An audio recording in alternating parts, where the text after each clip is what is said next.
지난주 외신, 특히 미국 언론들에서는 한국 야구 이야기가 참 많이 나왔습니다.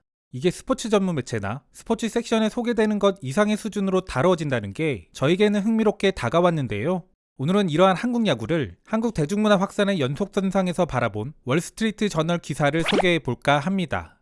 제목은 방탄소년단, 기생충, 그리고 이제는 야구. 한국의 대중문화가 한 시절을 풍미하고 있다. 한국의 모든 일상과 사건, 그리고 조치들이 세계적인 주목을 받는 시대입니다. 나중에 별도로 다루겠지만 얼마 전 있었던 이태원 감염 사태도 사건 자체는 물론이고 그 의미와 성격, 그리고 한국 언론의 잘못된 보도 양태들까지 현미경을 들이민 듯 심층적으로 다루고 있습니다. 긍정적 이슈든 부정적 이슈든 이는 우리가 가장 앞서 있기에 세계가 경험할 것들을 미리 보여주는 창이기에 주목받는 측면이 있습니다.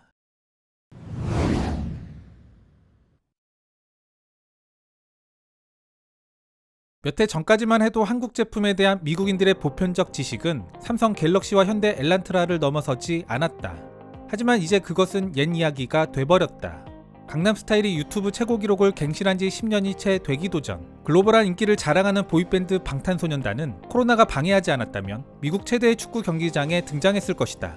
지난 2월에는 한국인 감독 봉준호의 기생충이 외국어로 된 영화로는 최초로 오스카 정상에 올랐다. 이어지는 한국 문화상품의 시대. 급기야 또 다른 한국의 문화 수출품은 전혀 기대하지 않았던 미국 팬들을 확보할 기회를 맞았다. 바로 한국 프로야구인 KBO가 그것이다. 한국 야구가 실제로 메이저리그를 조금이라도 대체할 수 있을까? 10개 팀이 있는 KBO 리그는 이번 전염병으로 인해 지구상에서 가장 유명한 스포츠리그가 됐다. 새벽 1시에 시작하는 어찌 보면 시청하기 껄끄러운 시간대. 그럼에도 불구하고 20년 전의 게임을 다시 보는 것밖에는 할 수 없었던 절망적인 야구 팬들에게는 단비와 같은 소식이었다. KBO 팬들은 음악과 영화처럼 한국 야구가 미국에서 자리 잡을 수 있을지를 궁금해한다. 메이저리그 칼럼니스트로서 미국 야구 전문가로 활동하다가 한국의 롯데자이언츠에 합류한 김성민 씨. 그는 미국에서 KBO가 K-팝만큼 성장할 정도의 잠재력을 가지고 있는 건 아니라고 말했다. 하지만 한국 야구에는 분명한 매력 포인트들이 있다고도 덧붙였다. 또한 그 차별화 포인트들은 명확하고 크다. 한국 리그만의 독창적인 빠던. 이제는 이를 다룬 소셜미디어 컨텐츠를 흔하게 볼 수 있다. KBO에서 홈런은 일반적으로 이 빠던이 항상 함께한다. 쇼맨십이자 감정 표현인 한국의 빠던은 한국에서 가장 인기 있는 이 프로스포츠의 하이라이트다. KBO 리그를 미국에 소개하는 마이 KBO 단넷을 거의 20년 동안이나 운영해온 댄 커츠 씨. 그는 이제는 ESPN에서 실시간으로 한국 야구를 보고 있습니다. 이것이 저에게는 너무나도 비현실적으로 다가옵니다. 라고 말한다. 아나운서와 해설자가 각자의 집에서 온라인으로 중계하는 코로나 시대의 야구 중계.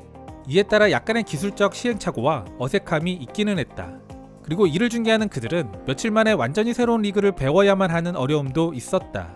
페레즈와 함께 중계를 맡은 레비치 씨. 그는 야구 팬들에겐 지금이 야구를 봐야 하는 시기입니다. 한국 야구가 메이저리그의 부재가 남긴 공허함과 삶의 규칙성을 어느 정도 메꿔줄 겁니다. 라고 말한다. 그 누구도 한국 야구가 심야의 시간에 미국인들의 마음을 사로잡을 것으로 예상하지 않았었다. 그러나 한국과 미국 사이에서 한국의 리그가 공통의 스포츠가 되는 시대. 이는 전 세계 한국 문화의 호황기에 나타난 또 하나의 큰 발걸음이다. KBO를 다루는 한국계 미국인 기자인 다니엘 김. 그는 이러한 현상에 대해 미국 사회의 완전히 달라진 분위기를 전한다. 저는 미국에서 자라면서 과거엔 지금과는 다르게 한국이나 한국의 문화가 자랑스럽지 않았었습니다. 학교 친구들은 한국 음식 냄새가 난다며 놀려댔고 저는 귀가하면서 울고는 했습니다. 그런데 이제는 플로리다주에 사는 조카가 친구들과 공유할 수 있는 방탄소년단 상품을 보내달라고 끊임없이 졸라댑니다. 라고 말한다. 그가 가장 좋아하는 야구 선수는 템파베이 최초의 한국인 야수 최지만이다. 그리고 지금 한국 야구는 미국 TV에 있다. 김 씨는 말한다. 저는 완전히 달라진 세상에 살고 있습니다. 이제 미국 사회에서 한인인 것은 갑자기 멋진 일이 됐습니다. KBO의 미국 팬 기반은 아직 작은 것이 현실이다. 그러나 메이저리그의 일시정지 상태가 지속될수록 미국인들이 KBO를 접할 가능성은 커질 것이다. 저는 이 이슈를 계기로 KBO 리그가 세계화된다거나 오랫동안 이슈가 이어질 거라고는 보지 않습니다. 해외 KBO 팬 기반을 약간이라도 넓혔다면 그걸로도 충분한 역할을 했다고 봅니다. 다만 야구 자체보다도 이러한 이슈들이 가져오는 긍정적 이미지, 그리고 국가 홍보 효과, 이런 것들이 더 크다고 생각합니다. 아무튼 최근에 또 다른 이슈, 바로 이태원발 감염 확산입니다. 꼬맹이들도 동네 놀이터에서 마스크를 하고 노는 이 시기. 저 역시 일부 성인들의 아이들만도 못한 행동에 개탄을 금할 수 없는데요. 다만 생활 방역으로 전환하려는 초기에 이런 일이 있어서 오히려 다행일지도 모른다는 생각도 하게 됩니다. 그리고 분명한 건 우리의 방역 시스템은 이 사태를 겪으면서 더 정교화됐다는 겁니다. 메르스 실패가 지금의 방역 성공을 만들었듯 이번 이태원 사건도 우리에게 약이 될 거라 저는 확신합니다. 한 발 앞서 있는 한국. 어느덧 우리는 이런 식의 새롭게 나타나는 변수들에서 해답을 제공해야 하는 입장이 된 것도 같습니다.